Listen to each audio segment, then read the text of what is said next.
Russian President Vladimir Putin has met with Iranian Supreme Leader Ali Khamenei's top advisor, Ali Larijani, for talks focused on the Middle East and Tehran's nuclear program. The Kremlin says both sides discussed the growing regional tensions and the path forward on Iran's atomic activities. Putin reaffirmed Moscow's support for political resolution and regional stability. Meanwhile, Iran says it has agreed in principle to resume nuclear talks with the UK, France, and Germany. Talks with the US remain stalled, especially after last month's joint Israeli-US strikes on Iranian nuclear sites.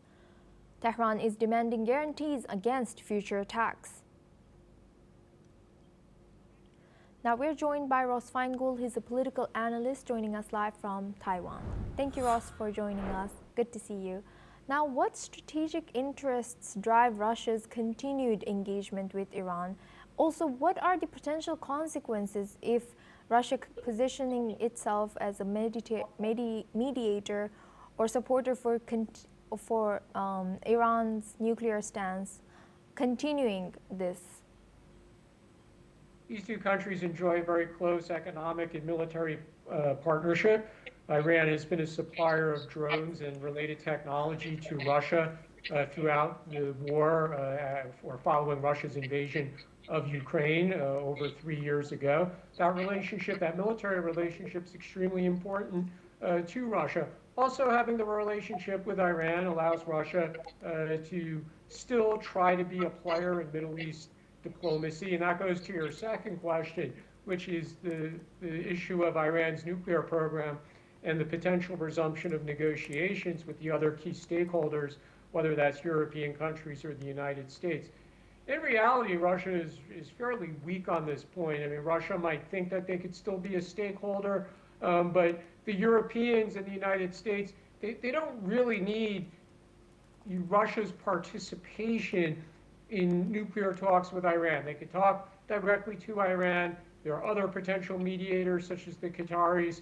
And Russia might think they have a role, they might want to believe they have a role, but realistically, they probably don't have much of a role.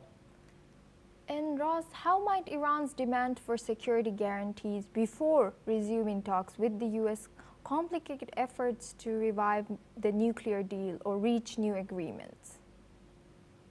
It's all but a non-starter. I mean, the United States is not going to guarantee that it won't attack Iran's nuclear weapons program again.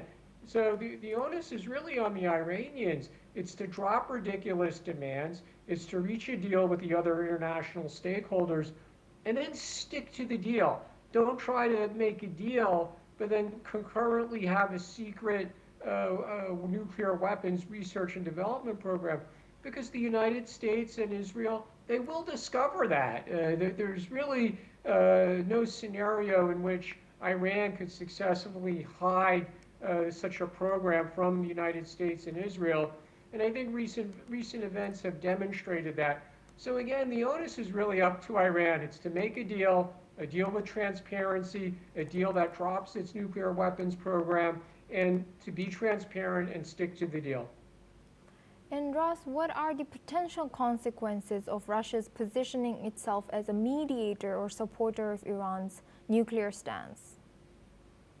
It might make Iran toughen its own negotiating position if it still thinks it could rely on the friendship of Russia. But again, the friendship of Russia doesn't mean what it used to mean in years past. Russia is clearly weakened but because of the financial cost of the war, of its invasion of Ukraine. Those costs are only increasing over time. Energy prices have fallen recently, which has cut into Russia's revenue from selling energy to India and China. And now, and now there's the potential threat of higher tariffs imposed by the United States on Russia and India, on China and India if they continue to purchase Russia energy.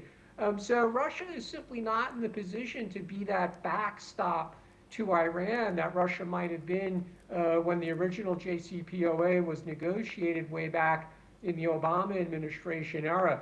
So I think the Iranians, again, if they want to be smart about this, they'll drop their nuclear weapons program, They'll agree to a transparent program, and that'll be in return for the lifting of sanctions, and it'll allow a resumption of growth for the Iranian economy and some hope for the Iranian people.